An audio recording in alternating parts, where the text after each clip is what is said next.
Morning dear friends, welcome to the pioneer point. This is Sandeep और आज हम लोग पायनियर में पढ़ेंगे how tell the time in English, यानी कि इंग्लिश में समय कैसे बताएं। तो चलिए बिना समय गंवाए इसको हम सीखते हैं। पहली बात तो इंग्लिश में समय बताने के लिए सबसे पहले उसके बेसिक रूल कुछ हैं, उसको रूल को समझेंगे। आइए देखते हैं।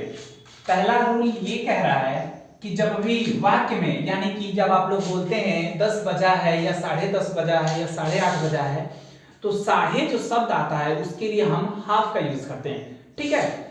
दूसरा रूल ये कह रहा है जब शब्द में पौने शब्द आ जाता है, जैसे आप लोग बोलते हैं 9:45 बजा है या 9:45 बजा है, तो पौने जो शब्द है उसके लिए हम Q2 का यूज करते हैं। ठीक है। तीसरा रूल ये कह रहा है जब वाक्य में सवा शब्द आ जाए, यानी कि आप लोग बोलते हैं 2:15 हुआ है, 1:15 हुआ है या फिर 4:15 हुआ है, तो जो 4:15 बजा है या सवा शब्द है उसके लिए हम Q5 का यूज करते हैं। ठीक है।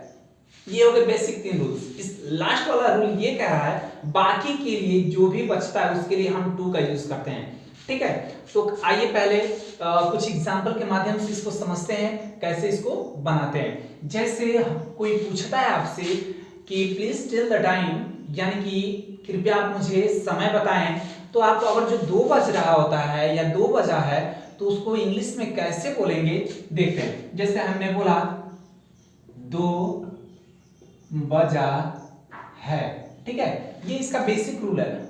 ठीक है। पहले इसके बेसिक रूल को समझ लेंगे, फिर इन सारे रूलों को हम समझेंगे। 2 बजा है तो ठीक है, इसको इंग्लिश में पहली बात तो मैं बता दूं कि जब भी हम टाइम को एक्सप्रेस करते हैं, यानी कि जब भी टाइम को हम बताते हैं तो उसको इट से, इंट्रोडक्टरी इट से उसको क्या करते हैं, बनाते हैं। ठीक है।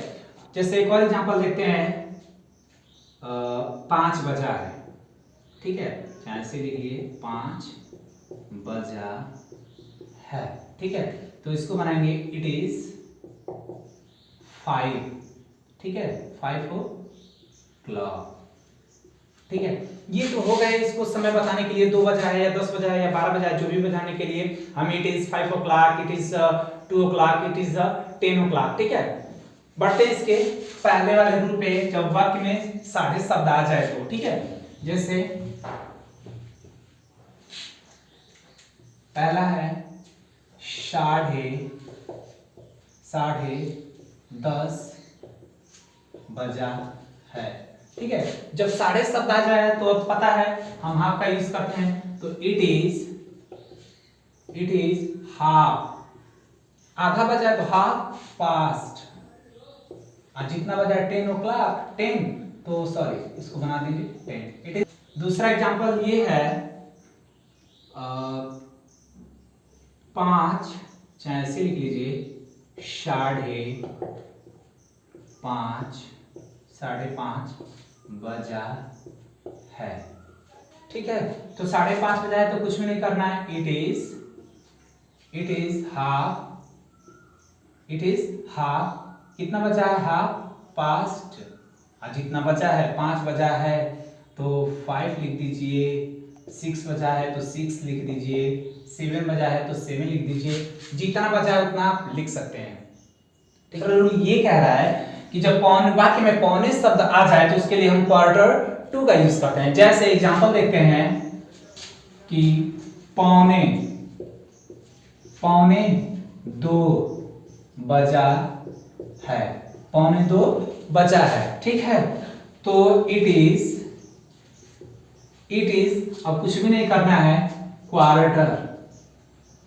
It is Q2। कितना बजा है, 2, बस हो गया। ठीक है। दूसरा एग्जांपल, एक और एग्जांपल देख लेते हैं। पौने 6 बजा है। ठीक है। तो 5:45 बजा है तो इट इज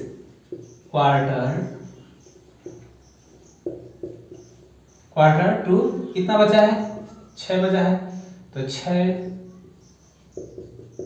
और जो 7 बजा हो तो 7, 8 बजा तो 8, जितना भी बजाना है लिख सकते हैं। बढ़ते हमारा तीसरा रूल ये कह रहा है कि जब भी वाक्य में सवा शब्द आ जाए तो उसके लिए Q5 का यूज करते हैं। ठीक है। तो एग्जांपल देखते हैं कैसे उसको लिखेंगे और कैसे बनाएंगे। जैसे हमने बोला 2:15 बजा है, ठीक है, 2:15 बजा है, ठीक है। एक और एग्जांपल देखते हैं, 7:15 बजा है, 7:15 बजा है। एक और एग्जांपल, 3:15 बजा है, ठीक है। तो इसको बनाएंगे, इट इज क्वार्टर पास्ट, ठीक है। कितना बजाना है, तो 2, दैट्स इट। दूसरा एग्जांपल देखते हैं, इट इज क्वार्टर पास्ट, कितना बजा है, 7 बजा है, तो 7 लिख देंगे, ठीक है। एक और एग्जांपल देखते हैं, 3:15 बजा है, तो 3:15 बजा है, तो इसके लिए कुछ भी नहीं करना है, सेम फार्मूला इस पे भी अप्लाई होगा, इट इज क्वार्टर पास्ट, ठीक है। अब जितना बजा है, 3 बजा है तो 3 बजा देंगे, 4 बजा है तो 4 बजा देंगे, 5 बजा है तो 5 बजा देंगे, कुछ भी नहीं करना है। लेकिन एक एग्जांपल आप लोग के मन में एक वो हो रहा होगा कि जब हम लोग बोलते हैं कि हाल ही में, यानी कि आप गए समय देखने के लिए, ठीक है, और घड़ी में बस 5 मिनट कम है 12 बजने में या 10 बजने में, तो आप क्या बोलते हैं, यानी कि आपके पापा चाहे घर में कोई भी सीस कजिन कोई भी पूछा, तो आप लोग बोलते हैं कि 12 बजने वाला है या 10 बजने वाला है, यानी कि बस अब बजने वाला है। तो जब ऐसे वाक्य आ जाए तो उसको कैसे बनाएंगे, देखते हैं। देखिए, कुछ भी इसमें नहीं करना है, हमने बोला 7 बजने वाला है, ठीक है, 7 बजने वाला है, तो कुछ भी नहीं करना है। करना क्या है, इट इज टू, कितना बजने वाला है, 7, इट इज टू 7, ठीक है, ठीक। एक और एग्जांपल देखते हैं, 8 बजने वाला है, 8 बजने वाला है, ठीक है, तो कुछ भी नहीं करना, इट इज टू 8, ठीक है। ये था समय देखने का रूल कि कैसे समय को एक्सप्रेस करेंगे, कैसे कोई बोलता है तो उसको इंग्लिश में हम बनाएंगे। ऐसे ही मोर लेसन सीखने के लिए बने रहे द पायनियर पॉइंट।